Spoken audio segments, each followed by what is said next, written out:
Om Namo Bhagavate Vasudevaya.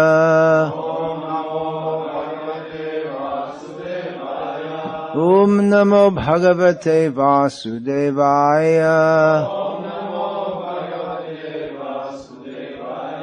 Om Namo Bhagavate Vasudevaya.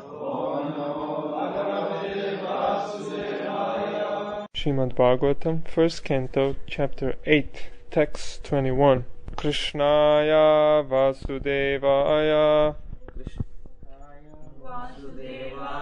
Devaki Nandanaya Cha Nanda Gopa Kumaraya Govindaya Namo Namaha.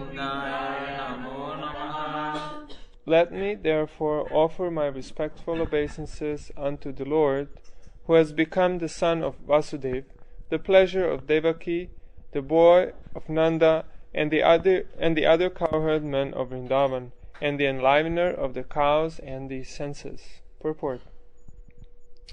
The Lord, being thus unapproachable by any material assets, out of unbounded and causeless mercy descends on the earth as he is, in order to show his special mercy upon his unalloyed devotees and to diminish the upsurges of the demonic persons. Queen Kunti specifically adores the incarnation or descent of Lord Krishna above all other incarnations, because in this particular incarnation he is more approachable. In the Rama incarnation he remained a king's son from his very childhood, but in the incarnation of Krishna, although he was the son of a king, he at once left the shelter of his real father and mother, King Vasudeva and Queen Devaki, just after his appearance, and went to the lap of him, thereby that human prosperity depends more on these two items, namely Brahminical culture and cow protection. Lord Krishna is never satisfied where these are lacking. Let me therefore offer my respectful obeisances unto the Lord, who has become the son of Vasudeva, the pleasure of Devaki, the boy of Nanda, and the other cowherd men of Vrindavan, and the enlivener of the cows and the senses. This verse is from the famous prayers of Queen Kunti, which Srila Prabhupada lectured on these series of verses 3 times. Srila Prabhupada was very fond of these. They very beautifully and feelingly delineate the position of the Supreme, of Krishna as the Supreme Personality of Godhead, and at the same time express the transcendental emotions that the devotees experience in a relationship of love with him. So these prayers, they are expressive of Kunti Maharani's great affection for Krishna, which is also mixed with awe and reverence, understanding him to be the Supreme Personality of Godhead, and her appreciation for those devotees whose love for Krishna goes even beyond that of affection mixed with awe and reverence, pure affection with no tinge of considering Krishna as being a very great person far above the devotee. One cannot become very close to someone if he considers that this person is very much greater than me and very much above me. Because there is always a hesitation. Will I do something wrong? I'm not fit to be here. So, in the language of Sri Chaitanya Charitamrita, that devotion to Krishna in awe and reverence, that is called Vitta Bhakti, which Srila Prabhupada translates as crippled. Devotion is crippled by the sense of understanding Krishna to be great. Now, we find in Bhagavad-gita and in all of our preaching that it is established that Krishna is the Supreme Personality of Godhead, and all this preaching is simply to establish this point, to understand that He is supreme, we are subordinate to Him, and our constitutional position is to serve Krishna, which is absolutely correct, which every conditioned soul needs to know. These are eternal, unarguable, transcendental facts. Unarguable means there are fools who will argue, but they're fools. Sane persons can understand that we are controlled, there is a controller, and our own self-interest is to submit to His control, because He is a benevolent controller. Benevolent means that He is not controlling us just like in an automated factory. It's not like that. We are not robots, and nor is God a chess player. But He Himself, Raso Vai Saha, He is Rasa. He is the fountainhead and embodiment of the wonderful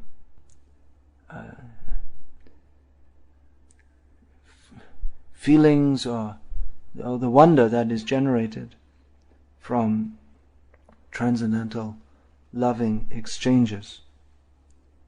So, to understand God as great, that is required for those, particularly for those who in the material world, who defy this principle and try to establish I am great and defy Krishna's greatness. They'll either say that we don't believe that any such person as Krishna exists, or they say we believe in God but not Krishna. Or they try to rationalize that Krishna is was a great philosopher, or that he was good in his childhood but he became corrupted when he became older, or that he will come back again later on in a new incarnation, freed from all these perversities. Or they say that Krishna simply represents or is the embodiment of the ultimate principle, which is impersonal. So in so many ways they try to avoid surrendering to Krishna. That's why most of what goes on in the name of Bhakti in India, and nowadays even outside India, is not really Bhakti at all. It's apparent Bhakti, but Bhakti means to understand Krishna is the Supreme Personality of Godhead, with all the ramifications of that statement, and that the jiva's only duty is to surrender to Krishna. Just like I often ask devotees that, well, do you agree that Krishna consciousness is the main purpose of human life? Do you all agree with that? Wrong. It's the only purpose. If you say main purpose, that means you have some other ideas.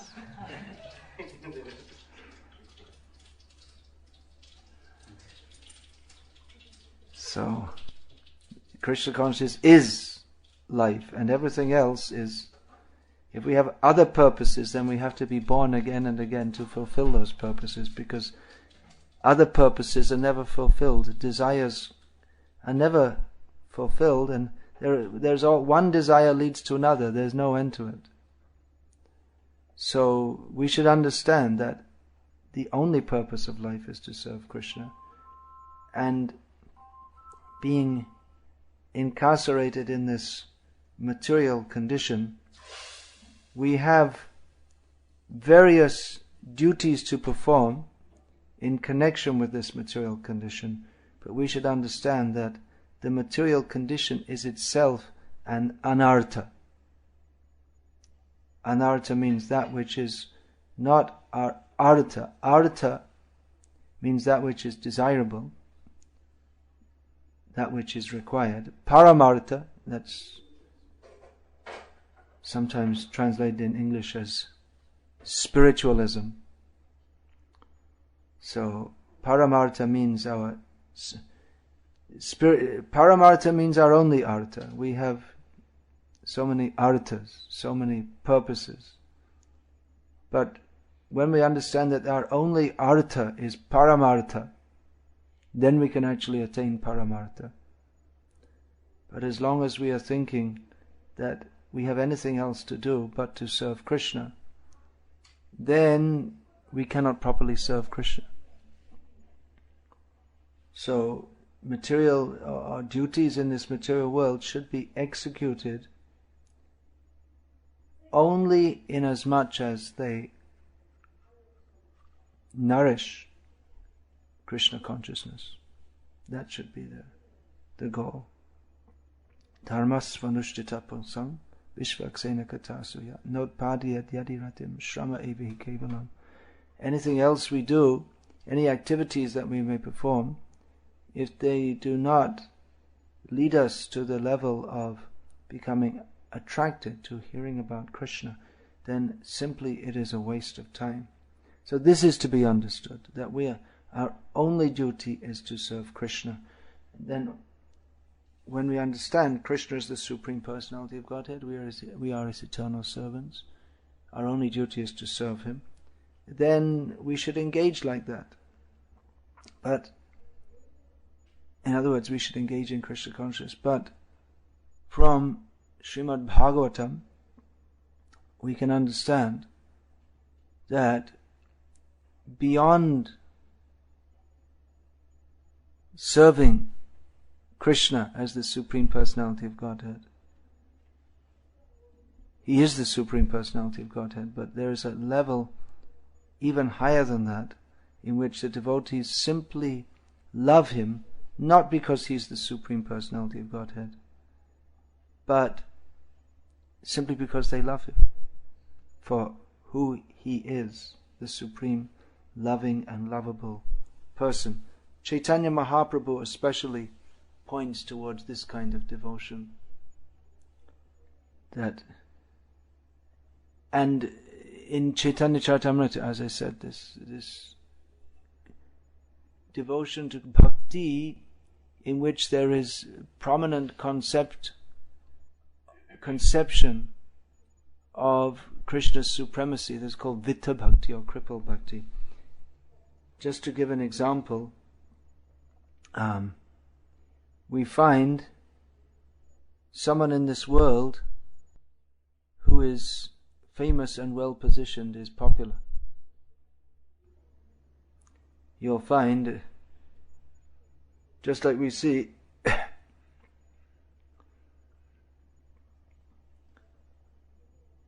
that someone has a very high post, Prime Minister of India.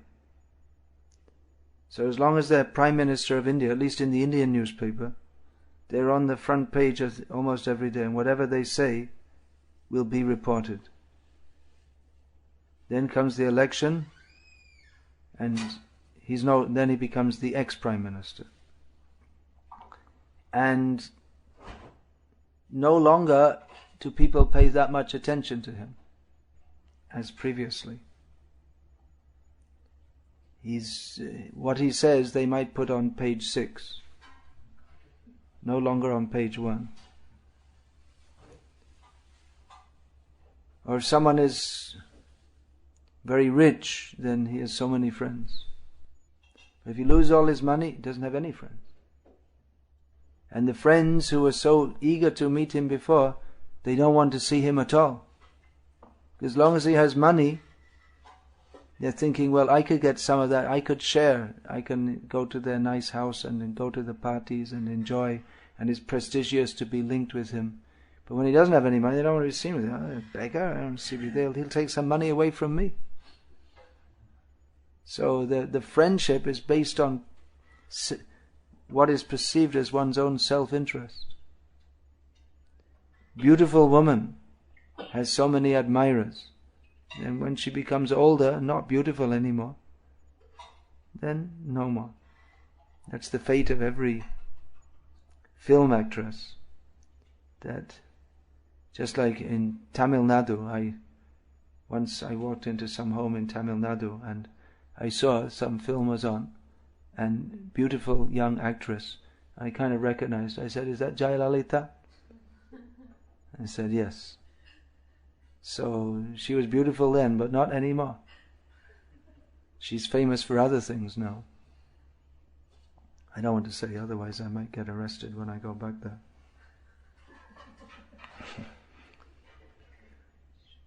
How many times has she been arrested? You don't know, you don't follow.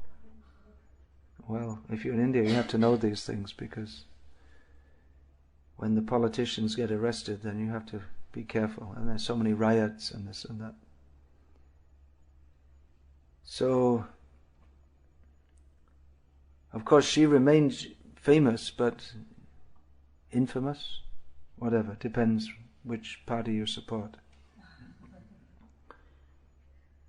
But the beauty that was so attractive, they'll write poetry about, so much poetry about beautiful women. Okay, Jai, Hare Krishna. A beautiful woman will have so many admirers, but then when her beauty is finished, then not anymore.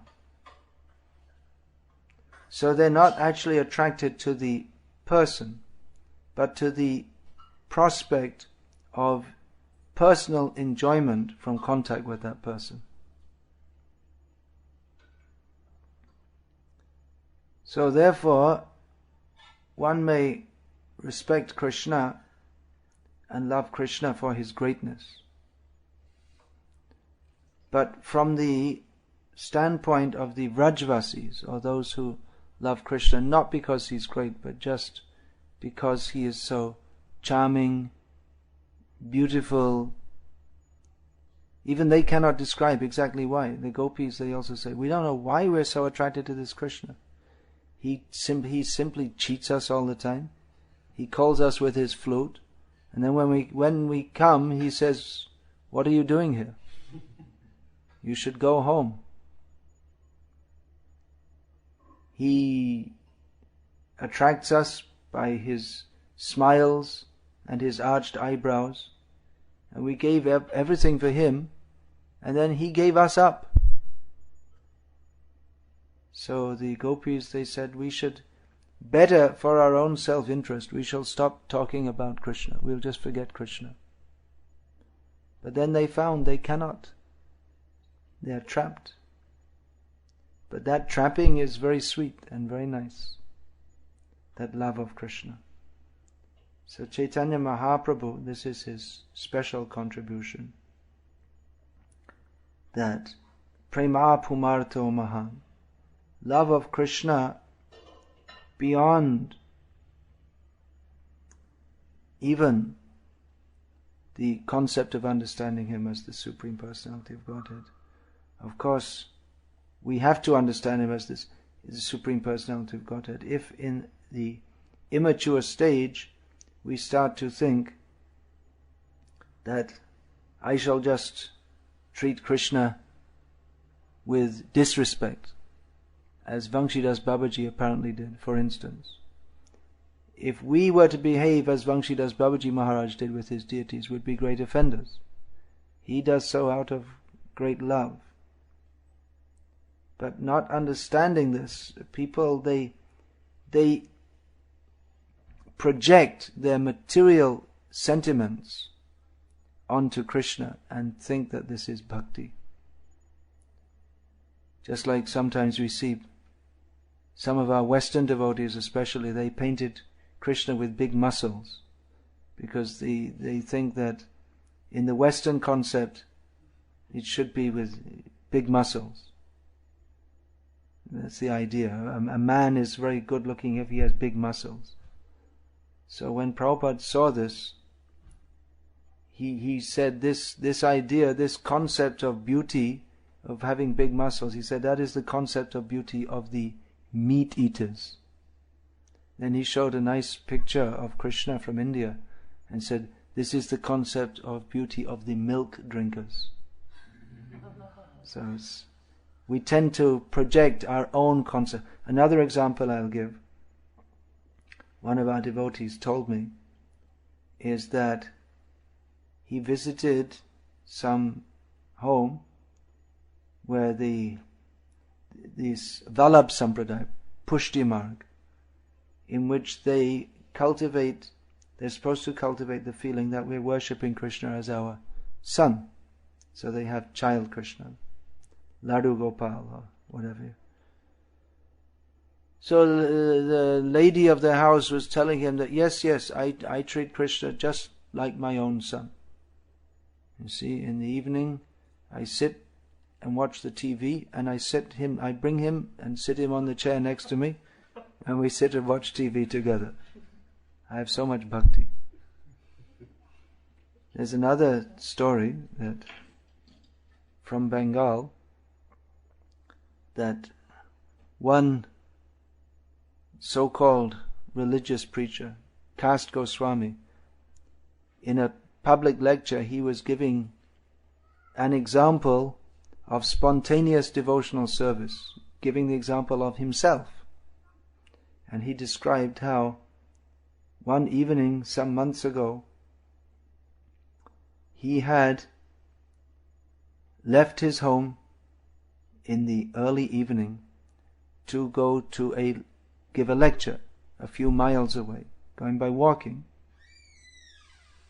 That was the method that everyone, even now in Bengal, at our programs, sometimes people would walk 20 miles to come to our programs, or we would have to walk to go to some village.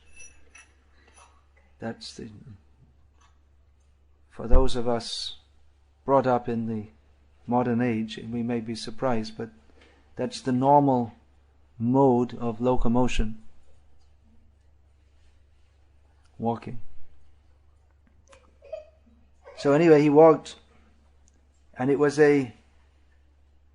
winter time. So as you know, well, maybe you don't know because you're from South India, but in Bengal in the winter, daytime temperature is pleasant, but night can be quite cold. So he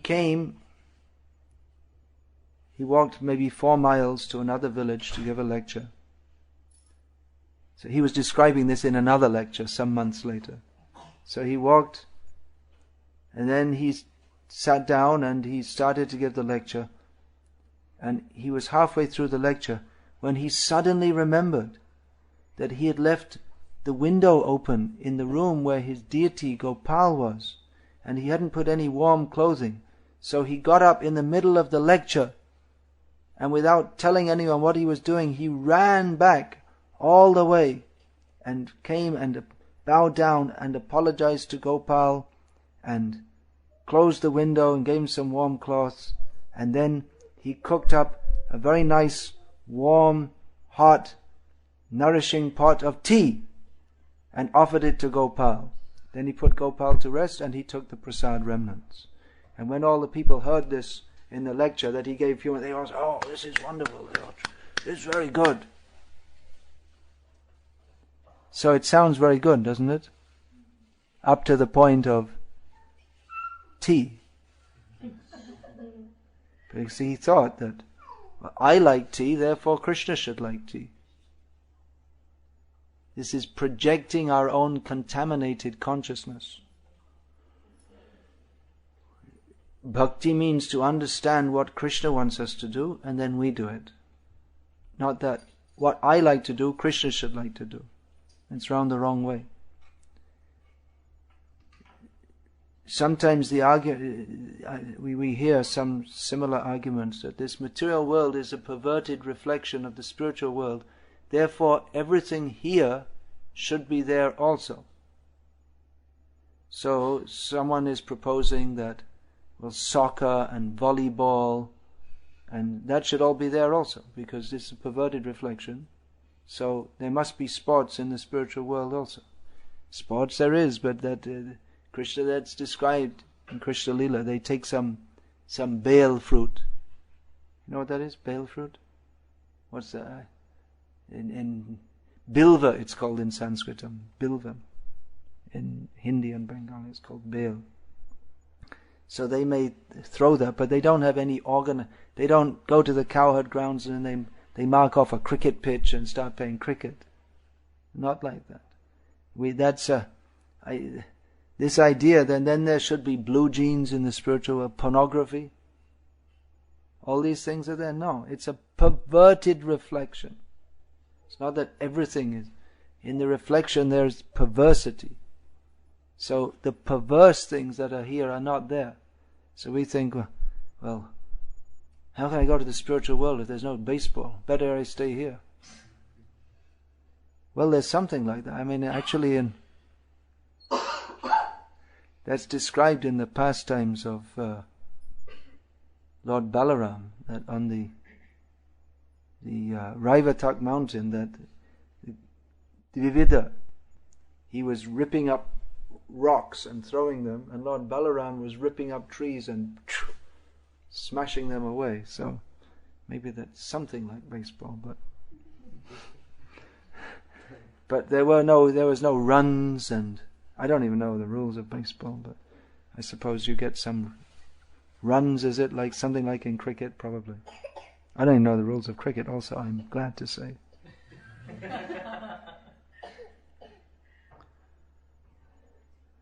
So, these are generally what goes on in the world in the name of the religion, is that people, they consider how I like things, and then we think God will bless that, and eventually I can go to heaven, and heaven will be like I want it to be. Something like England, the famous 100 years ago. Highly respected English theologian C.S. Lewis gave what his definition of what he thinks heaven is like England, because he's English. Janani janma bhumischa swargameva gariyasi. You know that saying? Mother and motherland is more glorious than Swargaloka. This is what we think. So the worm in stool is thinking, this is the best stool, because I live in it, so it must be the best. So this Jagat Darshan, thinking in terms of this world, it should be replaced by Golok Darshan, seeing through the eyes of Shastra and understanding what Krishna wants. Even there may be very advanced devotees, but they find it very difficult to understand how Krishna is the Supreme Personality of Godhead, and his pastimes, especially with the gopis, they're very difficult for them to understand, because they think that Krishna should be moral according to worldly terms. Krishna is the most moral, there's no doubt about it. But that cannot be understood in worldly terms. Every man who thinks this is my wife and I should enjoy is immoral. Even that's considered moral, to have a relationship with a woman inside marriage is considered moral, and outside marriage is considered immoral. But even within marriage, if one thinks that this woman is to be enjoyed by me, or if the woman thinks that the man is to be enjoyed by me, that is immoral. Because actual morality means to understand that Krishna is the supreme enjoyer, and everything should be for his pleasure also, only. That's why I said that Krishna consciousness is not the main purpose of life, it's the only purpose of life. So, every man in this world who thinks I'm very morally living with my wife, he is immoral if he doesn't consider that his union with his wife is only for the sake of satisfying Krishna. Bringing children into this world is only for the sake of satisfying Krishna. That is moral life. And if we say that, well, the gopis, they were wives of others, that is not possible. Because no one can actually be the wife of anyone else but Krishna, because Krishna is the only actual husband.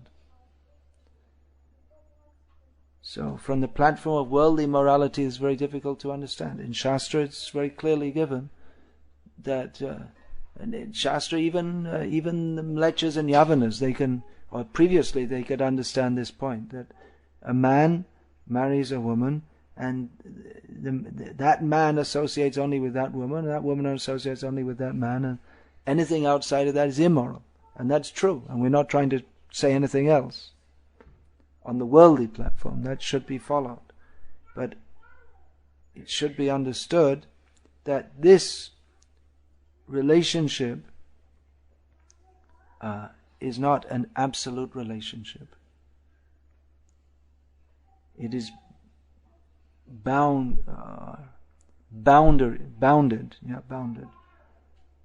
has the boundaries of space, time, and thought. These are the three basic material boundaries: space, time, and our own limited perceptions and conceptions. But Krishna is described as Ulangita Trividhasima. He is beyond these three kinds of limits. So, actually understanding Krishna means not to judge him by what we think should be right, or our ideas of morality. Even scripturally given ideas of morality do not apply to Krishna. The scriptural rules of morality are to guide conditioned souls. But Krishna is not bound by them. He is in a different position. He is Prabhu. Jiva has to obey the laws of dharma. But whether Krishna obeys or doesn't obey, generally he follows for the sake of setting an example for others. But he is not bound to follow the laws of dharma. Rather, the sweetness of Vraja Lila is increased by the apparent transgression of worldly dharma. It appears that worldly morals are being transgressed, and from the worldly point of view they are. But that demonstrates the independent nature of Krishna's pastimes, and adds the element of risk. That this is a very complex subject, actually, how the gopis and Krishna and the gopis, Ananda Chinmaya Rasa Pratibhavitabihi, they're not products of this material world anyway. But their pastimes within this world appear to be within this world, although actually they have no touch with this world, and the gopis had no touch with their apparent so-called husbands anyway. But by yoga maya potency, they feel that we are part of this world, and that we are going to Krishna giving up our husbands, although actually Krishna is the only husband. So this feeling that they are transgressing morality adds to the risk and the sense of full surrender and giving oneself to Krishna, despite all other considerations. So Kunti Devi, she's also describing here that she herself, she cannot understand this.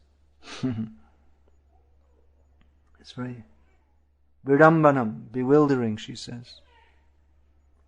Your pastimes are bewildering. So we should know, we're in the Sampradaya of Chaitanya Mahaprabhu, we should know to some extent. We cannot, what is the goal to serve Krishna in Vraja Leela. The service there may take the form of jumping on his shoulders. Doesn't sound like service. We should know that is the goal, but without artificially trying to project ourselves onto that plane without qualification. We should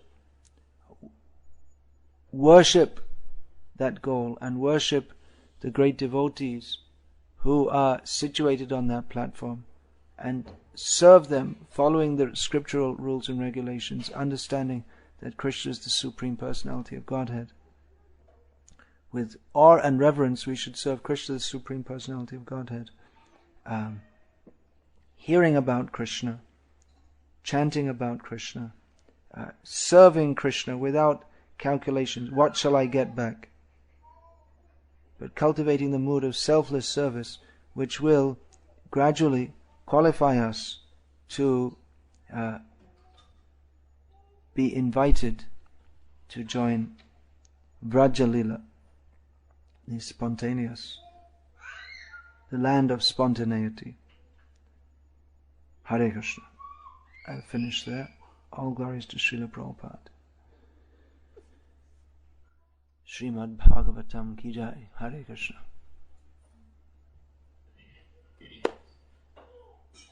You mentioned the Vallabhacharya Sampradaya where they treat Krishna to be a small baby. Yeah, but without the thing, they treat him as a small baby, Krishna, in the Vallabh Sampradaya, without proper training. Then they must simply project their material idea of what it means to have a small baby onto Krishna, which is similar, but not exactly the same. It's similar in many ways. Yashoda's love for Krishna appears to be like that of any mother. But the difference is that Yashoda has no material desire to fulfill. She has no desire for personal sense gratification. Krishna is not an accessory to her sense gratificatory plans. Krishna is not her accomplice in the crime of trying to enjoy this material world. So there's there has to be a proper order. Ado Shraddha, Tata Sadhu Sangha, Atha Bhajana Kriya, Tato Narata Nivrittisya, Tato Ruchis, and on. So there has to be an order. If you say that Roti Age Shraddha Pache, first we'll come immediately to the stage of taste for Krishna consciousness, and the other things beginning with Shraddha, faith, that will come later. But that is incorrect. Rati Age Shraddha Pache Rupa Noga Bolena. As Bhaktisiddhanta Saraswati Thakur has described. The followers of Rupa Goswami, they don't say this, that you can have taste for serving Krishna. You can come to the higher level without going through the intermediate or primary and intermediate levels.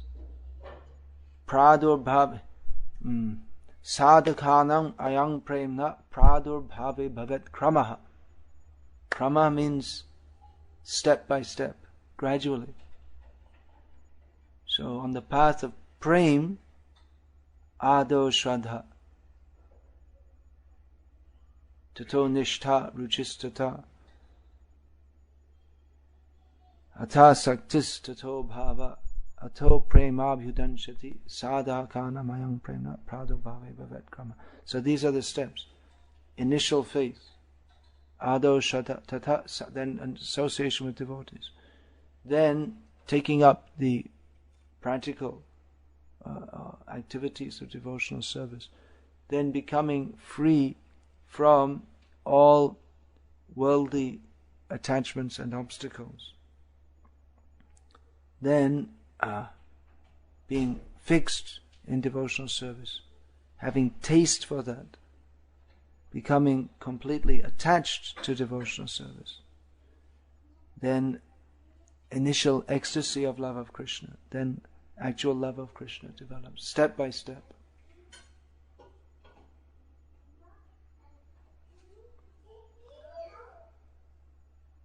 Hare Krishna.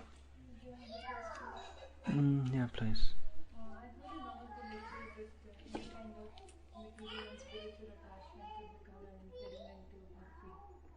Spiritual attachment is an impediment to bhakti, but bhakti means to be attached to Krishna. So how can that be an impediment to bhakti? That's exactly my question. It's easy to understand that material attachment could be an impediment, but what could be the... No, I don't understand that. It could be something that one can be materially attached to something we should be spiritually attached to. That's possible. For instance, we should be attached to our guru for spiritual reasons. But if we become attached because we think, well, he's very famous and I'll become prestigious if I become initiated by him, for instance. Or my guru has more disciples than anyone else, so he's the best guru. This is mundane. It's not fun, it's happening all the time. Yeah, so it's a completely mundane outlook. And I'll stick my guru's picture on. I have a bigger picture of my guru and I'll stick on the altar and make everyone see I'm the best disciple.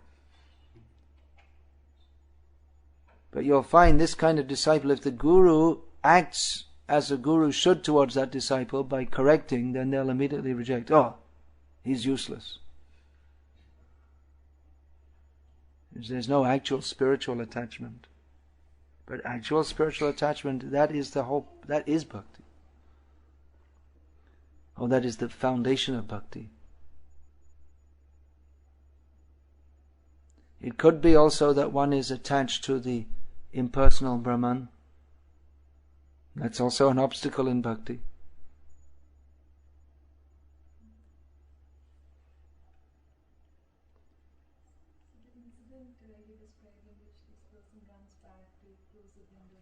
Yeah. No, that's a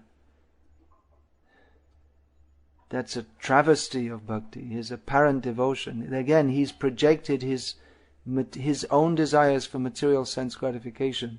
He thinks that, well, I don't like to be cold, so Krishna shouldn't want to be cold. Okay, that's all right.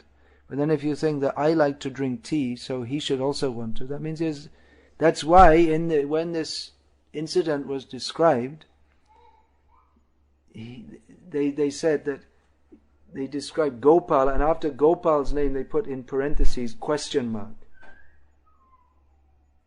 In modern English you'd put quotation marks to mean that so-called.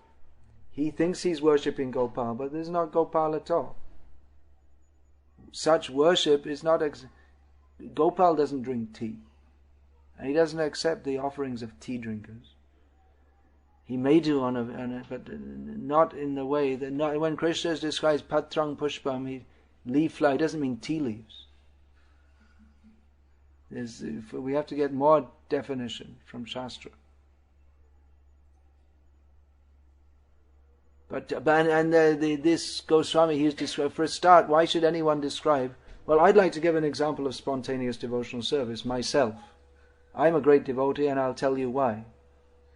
And that in itself is bogus. And then all the people clapped and cheered. Oh, this is wonderful. I was attempting to preach Krishna consciousness in Bengal for so many years, and this misconceptions of which are bhakti, this so-called spiritual attachment is a great obstacle for preaching, because anyone comes along and sings in a sweet voice and starts crying, and everyone thinks, oh, Mahabhagavat. I've seen so many ridiculous things. People feigning fainting, it's quite common. Someone's at the Nam Jagya, where they hire groups to sing the so-called some imitation of the Hare Krishna mantra. Then they'll go around putting chandan on everyone. So someone comes up and he can hardly move because he's so overcome by ecstasy, and he puts chandan on someone and embraces them, and then he faints, and everyone says, "Bah! Kiba, so much bhakti." So it's just imitation. They'll be singing Hare Krishna like this, as if their heart's about to break. But when they're 2 hours, they're paid for a 2-hour session, but the chanting has to go on continuously. So if the next group is late, they haven't put their makeup on properly or something, then they just stand around with the scowls on their face. Hare Krishna, just and then the next group comes on late and they give them a dirty look and run off the back and smoke biddies because it's been 2 hours. 2 hours they couldn't smoke, and then the widows come with biri seva. They come and with great bhakti come and offer them biri. So many bogus things. And people think this is bhakti. How perverted. So that is a great obstacle in preaching bhakti. These misconceptions of what it is. That's why even though in Chaitanya Charitamrita there are descriptions of Chaitanya Mahaprabhu fainting all the time. I mean, most of the time you'll find Chaitanya Mahaprabhu has fainted. But in modern recent acharyas, they're certainly no less exalted than they are personal associates of Chaitanya Mahaprabhu, but we don't find them fainting all over the place. Rather, they restrain that. Even Chaitanya Mahaprabhu restrained, because there are so many cheaters, and it's easy to mislead people. Just show some great bhakti, but people will just take that as a sentiment. So devotees, real devotees, they don't make an exhibition of their ecstasy, but rather they engage people in kirtan, and they preach to them of the necessity of surrendering to Krishna and of philosophically understanding the necessity to do so.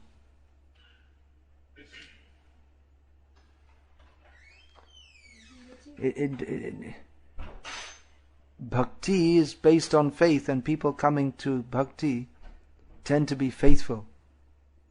You're all very faithful. You have faith in what I say, I believe, to some, at least,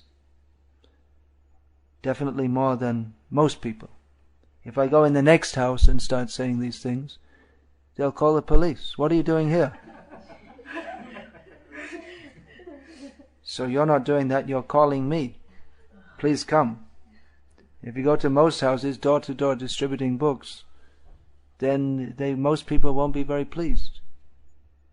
So you have some faith, but it's very easy for religious leaders to exploit the faith of their followers. And most of what's going on in the name of religion in the world is simply misappropriation of the faith of people, misguiding them and cheating them. So it's relatively easy to make a show of being a highly advanced devotee, and then everyone will think, oh, what a great devotee, but actual devotees are interested in substance, not show. There may be some show, just like we build a big temple. One of the main reasons of building a big temple is to make a big show. Otherwise, just like in Seattle, anyone can come to the temple now and hear about Krishna. And when a big temple is built, they can come and hear about Krishna. The class won't change. The philosophy, the kirtan. But why a big temple? Well, one thing is, Krishna anyway should be served with the best of buildings. But For preaching, we require a big temple that people will be attracted to come. They'll think this is a very beautiful building, or it's a very important organization because it's a big building. The importance of the organization doesn't depend upon the big building, it depends upon what is going on inside the building. But because materialistic people can't understand that, therefore we build big temples, and they come and they listen and think, oh, what he says must be important because he's in a big temple. Which is not, it's not important because it's in a big temple, it's important because it's coming from Vyasadeva through the line of parampara. But so, show is there to some extent in preaching. But if the preaching is only show, if we become so much interested with show and not with substance, and then we lost it. Then it's not Krishna consciousness. Then we just become mundane. So we have to be very careful. Hari Vilaspur was telling me that they called the Rath Yatra vegetarian and vegan and raw foods festival. I said, well, that attracts many people, and then so I said, well, that's all right, but you have to be careful, because then we ourselves will forget that the festival is actually meant for glorifying Lord Jagannath, and we'll think that the main thing is to promote vegetarianism. The danger is there.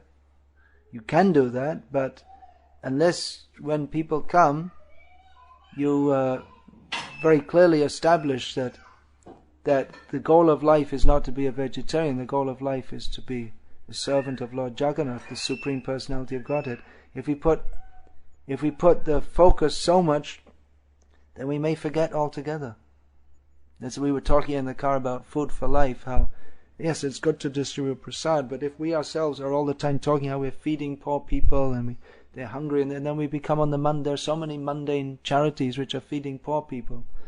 But we should understand that the poor people need prasad and the rich people need prasad just as much. That the physical need of poor people to have food is utterly insignificant in comparison to their spiritual need to have prasad, which everyone needs.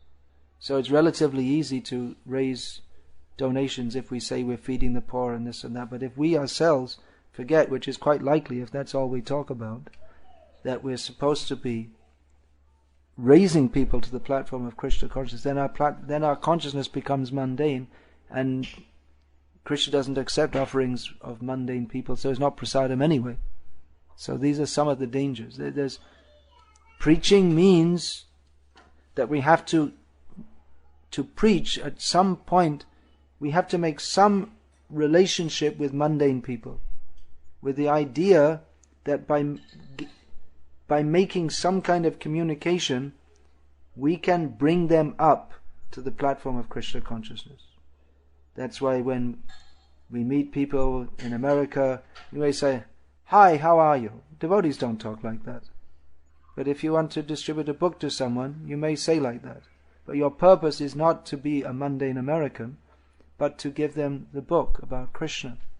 But if you approach them in a manner that a sadhu traditionally might be expected to do so, they can't relate to that. So you approach them in a manner they can relate to, and then you give the book. So your job is done. So preaching means to at all get the message across to them, there has to be some communication. But instead of bringing them up to a higher platform, we become so much concerned with that initial communication, and then the communication becomes the whole thing. We forget why we're supposed to be communicating with them. Then, instead of the communication bringing them up, then we go down. We come down to their platform.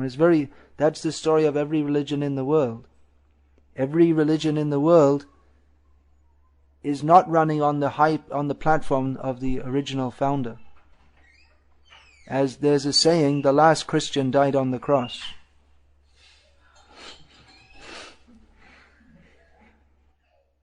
Or Prithu Prabhu just the other day was saying that he was quoting a German philosopher that when a great man dies, someone wears his hat and someone wears his sword, but none of them is the same as that actual person. So, these are all points to be considered. How do we get onto that subject? I can't remember because my brain's on less than 1% functioning. Yeah. So how does one determine whether an attachment is a material platform or a spiritual platform? That if it's only for the satisfaction... Is an attachment material or spiritual? An attachment is material or spiritual to the extent that it is selfless, and the abhilashita shunyam jnana kamadyanavritam anukulyena krishnanushilanam bhakti ruttama. When it's free of any personal desire and favorable for the cultivation of Krishna consciousness, that is called spiritual. Now, we may think that this is, I have no personal, just like this Swami was thinking, without any personal desire, I ran back and closed the window and dressed Gopal in warm clothes and gave him tea.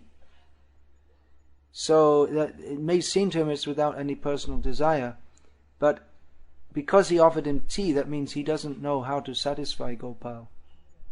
So it was actually material. So we have to, not only do we have to cultivate a sense of selflessness, but we have to know what Krishna wants also. That means we have to be guided by Guru, Sadhu and Shastra. If we just think, well, I'm doing it for the pleasure of Krishna. The lady sitting Krishna next to her, she watches TV. Well, I'm doing it for the pleasure of Krishna. You see, I'm even watching the children's programs because he likes them better. But so we may think I'm doing only for his pleasure, but we don't know what he likes. So how can we act for his pleasure? That we have to learn from Guru, Sadhu and Shastra. Swamiji, how can you criticize? She's doing her best to please. She's doing her best to please Krishna. Doing her best is not her best. The best means she should act on the platform. She's doing her best within her contaminated state. If she actually wants to please Gopal, she should find out what Gopal wants. That's why, first of all, we have to understand Krishna is the Supreme Personality of Godhead. If we think, I'm treating Krishna just like my son, just like Mother Yashoda does, and this is the highest platform, that won't work because we're not in the consciousness of Mother Yashoda. We don't know what Krishna wants. And we presume that our own contaminated desires is what Krishna wants.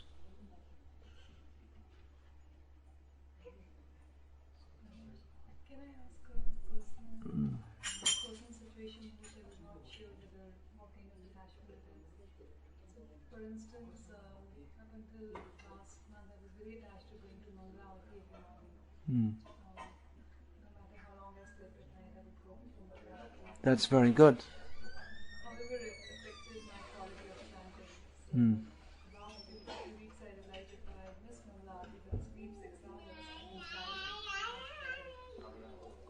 chant much better. So this is the question, I'll repeat it. Previously I was going to Mangalarti every day, even if I slept short at night, but then often I found that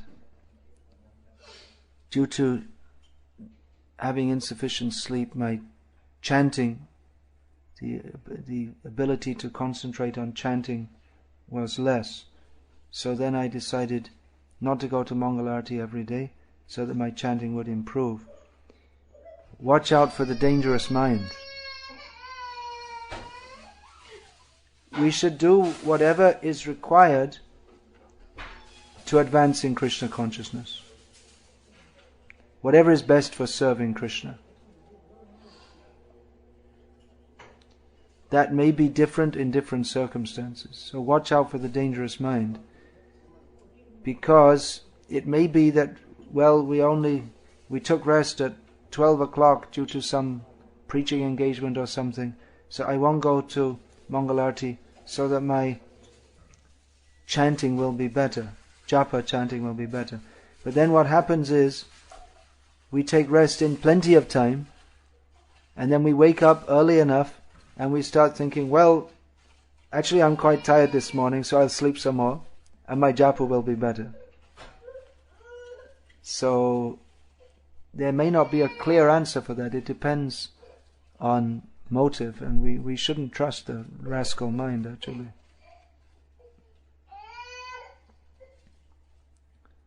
So, there may not be a clear answer whether you should go or not. Generally we should go, but we have to consider also, there may be other health consideration. If one is only sleeping 2 hours a night, then the health is likely to... I mean, I've seen myself sometimes, that after several nights of not having sufficient rest, and actually the body and mind simply can't function properly. So there are various considerations, but we have to act in a manner that is pleasing to Krishna in all circumstances. What may be in one circumstance, or for some person, it may be different in different circumstances also. But the general rule is there, that we should attend. Then we should generally see that we can take rest in sufficient time, as we are conditioned souls. We're not on the platform of nidrahara vihara kadi vijito, conquering overeating and sleeping. So I can only give a general answer. Yeah, but the thing is, we should do what's best for advancing in Krishna consciousness, but we should also be aware that we have the cheating propensity, and we tend to cheat ourselves also. Rascal mind. We ascribe spiritual motives to our materially motivated so-called devotional service. The two mix. One takes sannyas to increase preaching, but becomes enamored by the prestige that goes with it. So the motive might have been good, but the outcome might not be.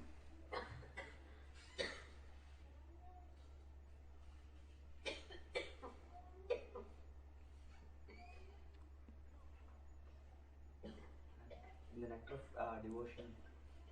You're supposed to be going to some meeting. Yeah, I was on 5 minutes on the call, nobody came, so it's done.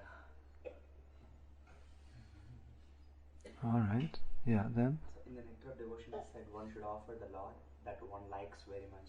That which is dear to one, yeah. Well, like for example, we find in Sri Chaitanya Charitamrita, the deity Gopal was in Katak, and the Maharani, she had a nose ring, very valuable nose ring, which she herself had used, but she wanted to offer that to Gopal. And she thought, that's something very valuable and very nice, I'd like to offer to Gopal, the deity, who the king had kidnapped Gopal from another Vaishnav king, from Vijaya Naga king, the king of Orissa, Utkal at that time. The Vaishnav kings, they were fighting, and there are so many stories connected with this, very wonderful stories, which I won't tell now. So Gopal came to Katak, and she was thinking, I have this very valuable nose ring, I'd like to offer to Krishna. So there's an example. But don't offer I have a nice pair of running shoes, I'd like to offer, I used them so many times and now I'm going to offer them to Krishna. Not like that. Everything has to be guided by Shastra. So something, generally we don't offer something already used to Krishna, but in this case, jewels and we can already, that you can offer. And if I like to eat sweets a lot, and if I'm offering sweets every day to Jagannath because I like to eat. It's prasadam. So how do we balance? When my wife, she never offers sweets because she doesn't like that. She get upset like, why don't you offer sweet to Jagannath every day? So it's a mixed motive. So is it good to at least offer for that? Well, it's not on the level of Mother Yashoda, that's for sure. So how should we balance? Should we offer it? The best thing to do is to have a fixed idea of offering, what Krishna likes to eat. Although, for mixed devotees like ourselves, there is allowance in Shastra that you can offer what you like to Bhagavan. But better than that is offering what he likes. And actually,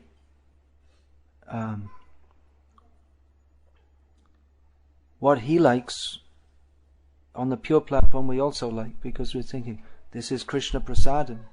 Krishna has tasted this. And when we're in that consciousness, then we can appreciate that how wonderful is this is Prasadam.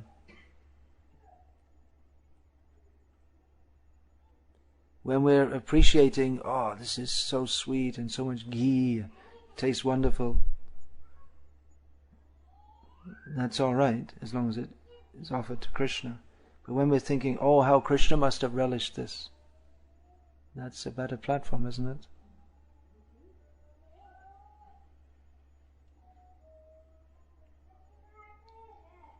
Brahmana modaka priya.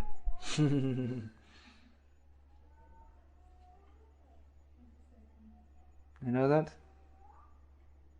The Brahmanas like sweets. So it's said. Brahmana bhojana priya. It's often said. But it's especially modak. Modak means ladu. Sanskrit word for ladu. Gita says that raga dvesha vimuktastu, those free from raga and dvesha can get prasad. Yeah, read it out. Raga dvesha vimuktastu vishayan indriyascharan atma vashar vidiyatma prasadam adhigacchati. For the person free from all attachment and aversion and able to control his senses through regulated principles of freedom can obtain Krishna prasad. Prasadam adhigacchati. So we should understand what prasad means. Actual prasad means when we accept this is the mercy of the Lord. If we're thinking that something for my enjoyment, then we don't, still it's prasad, but actually the whole world is prasad. It depends on our consciousness. As long as we are thinking of anything as for our enjoyment, then it's not, we don't actually get we get the prasad of the Lord, but in a different way. So there's bhoga buddhi and seva buddhi. The two are opposite to each other. The spirit of enjoyment and the spirit of service. Doesn't this conflict with the notion that austerities are not as important but pure devotion is? Austerities are not important but pure devotional service is. That's because you're thinking seva is undesirable. Due to bhoga buddhi, you're thinking that seva is undesirable. And therefore it's an austerity to serve.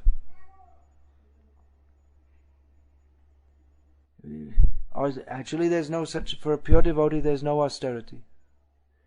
Or there's no tapasya means we give up something that we like, but a pure devotee doesn't have any consciousness of what I like. He only thinks what Krishna likes. So this consciousness of tapasya, that's for materialistic people actually. Therefore, aradito yadi haris tapasa tatakim, naradito yadi haris tapasa tatakim. If we worship Krishna, then what is the need for doing any tapasya? And if we don't worship Krishna, then what's the use of doing any tapasya?